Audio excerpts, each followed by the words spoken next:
देखो आज इस रेस्टोरेंट में तुम्हारा पहला दिन है, अच्छे से काम करना। जो गेस्ट मांगे वही देना, कुछ गड़बड़ मत करना। देखो वहाँ पे 2 कस्टमर आए, जाओ पूछो। ओके सर, पूछता हूँ।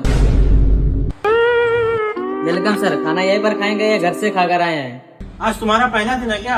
हाँ सर, आज मेरा पहला दिन है। जाओ जाकर मेनू लेकर आओ। सर 2 प्लेट मेनू बना दीजिए।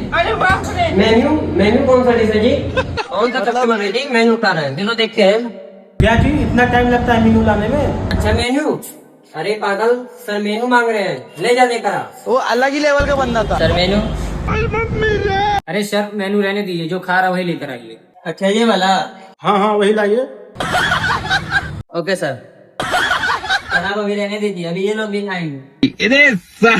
देखिए सर खाइए। बाहर निकालो उसको।